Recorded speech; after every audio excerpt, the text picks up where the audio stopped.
एक वचन को पढ़ेंगे स्क्रीन के ऊपर, याकूब उसका 1 बाब उसकी 2 से 15 आयत। हे मेरे भाइयों, जब तुम नाना प्रकार की परीक्षाओं में पढ़ो तो इसको पूरे आनंद की बात समझो, ये जानकर कि तुम्हारे विश्वास के परखे जाने से धीरज उत्पन्न होता है।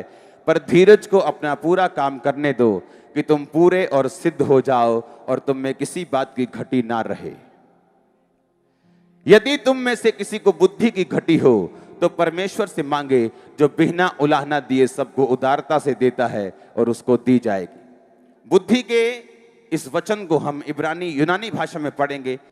बुद्धि का मतलब है सोफिया, मतलब विजडम, हायर और लोअर, वर्ल्डली और स्पिरिचुअल।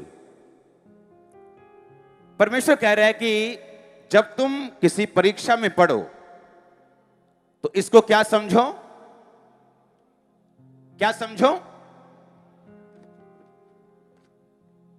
पर आज तो परीक्षा जो है वो दुख की बात समझी जाती है। आज अगर यीशु मसीह के नाम के कारण आपको कुछ कोई हो जाए, कोई आपके लिए गलत बोल दे, कोई आपके बारे में झूठ बोल दे, आप दुखी हो जाते हैं। पर परमेश्वर का वचन क्या कहते हैं, क्या कहता है वचन, क्या समझना है। पहले 2 आयत को पढ़ेंगे, क्या समझना है। कहता आनंद की बात समझो, तुम्हारे विश्वास के परखे जाने से धीरज उत्पन्न होता है और धीरज को अपना पूरा काम करने दो। अगर तुम्हारे पास बुद्धि की कमी है, सुनो मेरी बात, हम ऐसा सोचते हैं कि मान लो एक बहन आई आज, उसने कहा मैं परमेश्वर में चल रही हूं लेकिन मेरी लाइफ में प्रॉब्लम आ गई है, मेरा हस्बैंड बीमार हो गया, ये कैसे हो गया। परमेश्वर का वचन कहता है जब तुम नाना प्रकार की परीक्षाओं में पढ़ो तो इसको आनंद की बात समझो। और आगे कहता पर अगर तुम्हारे पास बुद्धि की कमी है, मान लो कोई बंदा आगे बोलता है कि मेरा हस्बैंड बीमार है और मैं उसको बोलूं तुम बुद्धि मांगो, बोलेगा आप ठीक हो ना, आप बुद्धि मांगो। मैं कह रहा हूं मैं कह रही हूं मेरा हस्बैंड बीमार है, मैं कह रहा हूं आप बुद्धि मांगो। आप बोलोगे तुम ठीक हो ना, भाई तुम बुद्धि मांगो, मैं कह रही हूं मेरा हस्बैंड बीमार है, प्रार्थना करो। लेकिन परमेश्वर कहता अगर तुम परीक्षा में पढ़ो तो क्या मांगो, कौन सी बुद्धि। वो कहता वर्ल्डली स्पिरिचुअल सोफिया, यानी बुद्धि। क्यों मांगो बुद्धि, क्योंकि जब एक स्पिरिचुअल विजडम आप में आती है और आपकी स्पिरिचुअल आईज ओपन होती हैं, आप देख सकते हैं कि परमेश्वर मुझे इन परीक्षाओं से क्यों निकाल रहे हैं और उसका मकसद क्या है मेरी लाइफ में। परमेश्वर आपको कई बार डिले का टेस्ट करवाता है ताकि जब आपकी लाइफ में ब्लेसिंग हो और आप एक स्पीड पकड़ें, आपको मालूम हो कि डिले का मतलब क्या है, देरी का टेस्ट क्या होता है। वो आपको निराशा का टेस्ट करवाता है ताकि जब वो आपको टॉप पर लेके जाए और आप ब्लेस हो, आपको मालूम हो निराशा किसे कहते हैं। उसने कहा जब तुम नाना प्रकार की परीक्षाओं में पढ़ो, इसको आनंद की बात समझो, इसको रोने की बात मत समझो, इसको निराशा होने की बात मत समझो, दुखी मत हो, आनंद मनाओ, आनंद मनाओ। उसने कहा हालेलुया। उस प्रधानमंत्री से बनने से पहले यूसुफ को अगर परमेश्वर ऐसे ही बना देता तो वो कभी भी मैच्योर ना होता, पूरा ना होता, सिद्ध ना होता, स्थिर ना होता, कभी वो काम ना कर सकता जो अब वो कर पा रहा था। आप एक जर्नी में हैं, परमेश्वर जानता है आने वाला समय आपके लिए बहुत बड़ा है।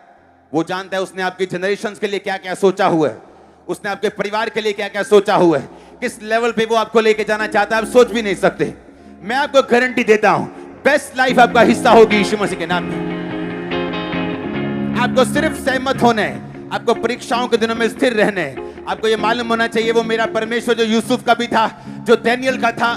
डैनियल की सुनो स्टोरी, जब जब उसको परीक्षा आई, पहली परीक्षा आई खाने के रूप में, तुझे खाना पड़ेगा ये चीजें, प्रेशर आ गया पॉलिटिकली, खाना ही पड़ेगा, सरपंच साहब का हुक्म है, एमएलए साहब का, ये खाना ही पड़ेगा। राजा का हुक्म सबसे ऊपर होता है क्योंकि राजा के पास पावर होती, वो संविधान से बंधा हुआ नहीं होता, किसी का भी सिर काट सकता है, किसी का भी सिर जोड़ सकता है। हाँ, चाहे जोड़ के बाद जिंदा हो या ना हो पर जोड़ सकता है। हाँ, उसने कहा कि यही खाना तुम दोगे इनको, उसने कहा हम नहीं खाएंगे, मरते तो मर जाएं। एक परीक्षा आई, परीक्षा के बाद परमेश्वर ने उनको ब्लेस किया, उनके चेहरे दूसरे चेहरों से ज्यादा चमकदार थे। हाँ या ना, आगे बढ़े, परीक्षा आई, राजा ने कहा मेरी बनाई गई मूर्ति को दंडवत करना पड़ेगा सारे लोगों को। शद्रक मेशक अबेदनगो ने नहीं किया, कहते हम नहीं कर सकते, हम परमेश्वर को मानते, यहोवा को मानते, हम दंडवत नहीं कर सकते, मरना है तो मरना ही है एक दिन। भट्टी में डाल दिए गए। भट्टी में 4 जन थे, बाहर आए, उन्हें कहा इनका पद ऊंचा करो, इनके परमेश्वर का सब कोई डर मानो। लेवल क्या हुआ? ऊंचा। अगली परीक्षा क्या आई? डैनियल के बारे में, जो कोई राजा के बिना किसी और देवता को प्रार्थना करेगा उसको शेरों की मान में डाल दिया जाएगा। अब डैनियल की वही परीक्षा, फिर से डैनियल वही करता रहा जो करता रहा, प्रार्थना करता था, यरूशलेम की खिड़कियां खोल के अपने घर से वैसे ही करता रहा। शेरों की मान में गया, शेरों के मुंह परमेश्वर ने बंद कर दिए। वापिस आया, उसका पद और ऊंचा। डैनियल तकरीबन राजा और बनी गया था वो। राजा ने कहा तू सिर्फ कुर्सी में मुझसे कम है और किसी चीज में कम नहीं। कारण क्या? परीक्षाओं में स्थिर रहना। आमीन। अभी एक परीक्षा आई, उसमें फेल हो गए, आप फिर जितना मर्जी रो, आप नेक्स्ट क्लास में नहीं जा सकते।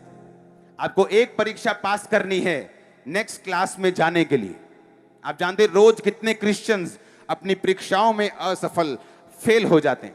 रोज, एवरी डे, रोज रोज रोज वो फेल हो जाते हैं, अगले लेवल पे नहीं जा पाते। उन्हें लगता है कि हम एक लेवल पे स्टक हो गए, हमारा घर, हमारा फाइनेंस एक लेवल पे रह गया। परमेश्वर कहता है अगर तुझे अगले लेवल पे जाना है, तुझे परीक्षाओं में से होकर गुजरना होगा। यही एक तरीका है, पेपर देते जाओ, पास होते जाओ, ऊपर जाते जाओ, आगे बढ़ते जाओ, और तुम बढ़ने वाले हो आज से यीशु मसीह के नाम में। हालेलुया। उसने कहा अगर तेरे पास बुद्धि की कमी है, कोई ये कैसे बोल सकता है एक बीमार को कि तेरे पास अगर बुद्धि की कमी है? कोई कैसे कहता है अगर कोई परमेश्वर के पास आए, बोले परमेश्वर मैं कर्ज में हूं, परमेश्वर बोले बुद्धि मांग। क्यों परमेश्वर ने ऐसा कहा? क्योंकि अगर तेरे पास स्पिरिचुअल बुद्धि होगी, तो उस चीज को, तो उस संघर्ष को, उसे आत्मिक बुद्धि से जांचेगा, प्रभु के पास जाएगा, तो पूछेगा परमेश्वर क्यों मेरी लाइफ में ये प्रॉब्लम है, तू क्या चाहता है? तू धीरज रखेगा, आत्मिक बुद्धि के साथ चलेगा, धीरज रख के अपने आप को सिद्ध करता रहेगा, स्थिर करता रहेगा, और एक दिन तू परीक्षा से पार आकर ब्लेस हो जाएगा। इसलिए परमेश्वर ने कहा तू बुद्धि को मांग, और जो बुद्धि तू मांगेगा मैं बिना ताना दिए सबको उदारता से देता हूं। अगर कोई संसारिक रूप में कम बुद्धिमान और मूर्ख भी है, वचनों पे अगर चलता रहे तो महाबुद्धिमान हो जाता है। मेरी ये आंखों का देखा ये सारा कुछ। मूर्ख व्यक्ति भी, आप बोलोगे ये व्यक्ति कुछ नहीं कर सकता, मैंने देखा अपनी लाइफ में, लेकिन वचनों पे चलते रहे, चलते रहे, चलते रहे, कहीं ना कहीं पहुंच गए लाइफ में।